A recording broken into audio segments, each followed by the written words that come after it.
Welcome to మెగా9 TV. నేను దేవ. Telangana assembly సమావేశాలు మాత్రం ప్రస్తుతం కొనసాగుతున్నాయి. అంటే తెలంగాణ శాసనసభ ప్రత్యేక సమావేశాలు అయితే నిర్వహిస్తుందని చెప్పాలి. బీసీ కులగణన సర్వే, అలాగే ఎస్సీ వర్గీకరణ రిపోర్టుపై కూడా సీఎం రేవంత్ రెడ్డి అధ్యక్షులు అయితే కేబినెట్ సమావేశం నిర్వహిస్తున్నారు. ఈ నేపథ్యంలో అంటే ఆ తర్వాత సమావేశాల్లో దీనిపై చర్చనీయాలు కూడా సిద్ధమయ్యారు. త్వరలోనే రాష్ట్రంలో ఎన్నికల సంస్థల నిర్వహించబోయే పనులు వేస్తున్న కాంగ్రెస్ ప్రభుత్వం ఈ నేపథ్యంలో రిజర్వేషన్ల స్పష్టత కూడా ఇవ్వాలని భావిస్తుంది. అందుకే ఈ ప్రత్యేక సమావేశాలు అయితే నిర్వహిస్తున్నట్లు చెప్పాలి.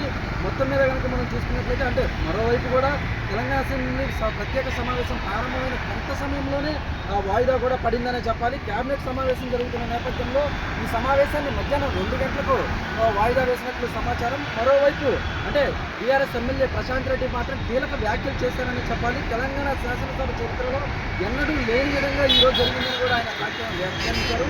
అసెంబ్లీ ప్రారంభమైనప్పటికీ బిజినెస్ ప్రారంభం కాకుండానే వాయిదా వేయడం ఎంతో ఘోరమైన ఘటనగా కూడా ఆయన అభివర్ణించారు. ఈ నిర్ణయాల వల్ల ఎమ్మెల్యేల పరువు పోతుందని, అసెంబ్లీ సంప్రదాయాలను కిందలో పెట్టారని కూడా ఆయన అయితే ఆరోపించారు.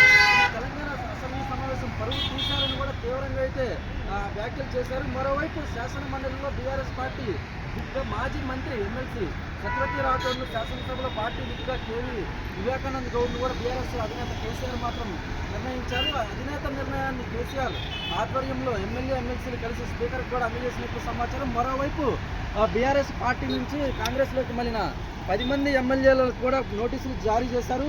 అనర్హత పిటిషన్పై సుప్రీంకోర్టు వేసిన పిటిషన్కు ఆధారంగానే ఈ 10 మంది ఎమ్మెల్యేలపై నోటీసులు జారీ చేశారు అసెంబ్లీ స్పీకరు.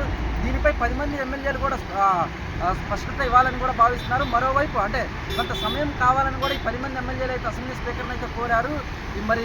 మరి కొంతసేపట్లో అంటే దాదాపు మధ్యాహ్నం 2 గంటలకు ప్రారంభం కానున్న ఈ అసెంబ్లీ సమావేశాల్లో దీనిపై ఒక స్పష్టత వచ్చే అవకాశం ఉన్నట్లు కూడా